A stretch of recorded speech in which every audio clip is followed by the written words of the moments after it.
আসসালামু আলাইকুম প্রিয় শিক্ষার্থী ভাই ও বোনেরা, আজকের ক্লাসে তোমাদেরকে সমান্তর ধারার দুইটি অঙ্ক শেখাবো। অঙ্কটি খুব মনোযোগ সহকারে শ্রবণ করবা এবং শিখবা, তাহলে কিন্তু তোমাদের কাজে আসবে ইনশাল্লাহ। মনে করো তোমাকে এমন একটা ধারা দেওয়া আছে যে 2 + 4 + 6 + dot dot dot dot dot ধারাটির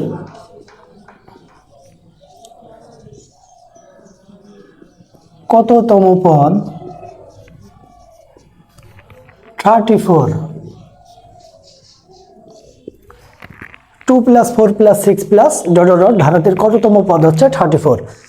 এটা কিন্তু একটা সমান্তর ধারা, কারণ এখানে ধারাটির প্রত্যেকটি পদের যে পার্থক্য সেটা কিন্তু সমান।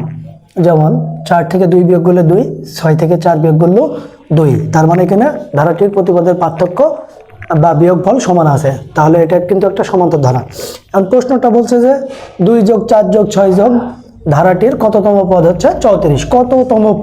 কততম পদ এটা তোমাকে বের করতে বলছে। কততম পদ বলতে তোমাকে বের করতে বলছে হচ্ছে n-তম পদ কত। তো সমান্তর ধারার n-তম পদ বের করার জন্য কিন্তু একটা মজার টেকনিক রয়েছে, যেটা দ্বারা তুমি খুব সহজে সমান্তর ধারা সমাধান করতে পারবে এবং MCQ এর জন্য তোমার বেশি সময় লাগবে না। তো n-তম পদটি বের করার জন্য আমরা এই সূত্রটা লাগাতে পারি বা এই সূত্রটা প্রয়োগ করতে পারি। n-তম পদ সমান, তোমরা এই সূত্রটা ফেলবা। লক্ষ্য করো শেষতম পদ কত, এখানে 34, শেষতম পদ যা বসাবা এবং তার সাথে বিয়োগ করবা হচ্ছে প্রথম পদ। এখানে প্রথম পদ কত 2। আচ্ছা, এবং একে ভাগ দিবা হচ্ছে এই যে ধারা আছে এই ধারাটির প্রতিপদের পার্থক্য যেটা সেটা দিয়ে ভাগ।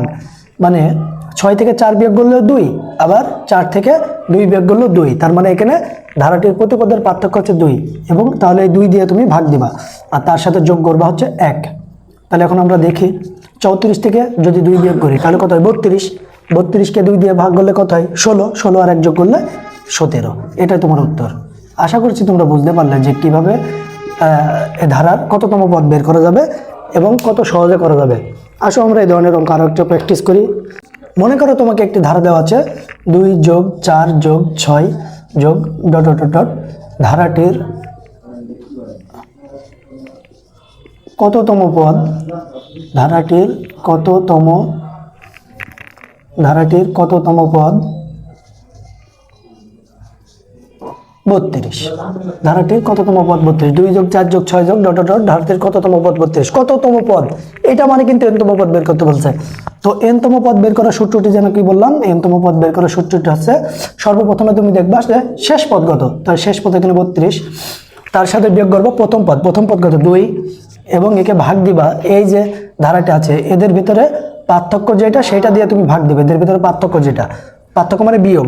6 থেকে 4 বাদ দিলে 2, আবার 4 থেকে 2 বিয়োগ করলেও 2। তার মানে এটি সমান্তর ধারা আর এই ধারাটির প্রতিপদের পার্থক্য হচ্ছে 2। তাহলে ভাগ দেবো আমরা 2 দিয়ে আর এখানে যোগ করবো 1।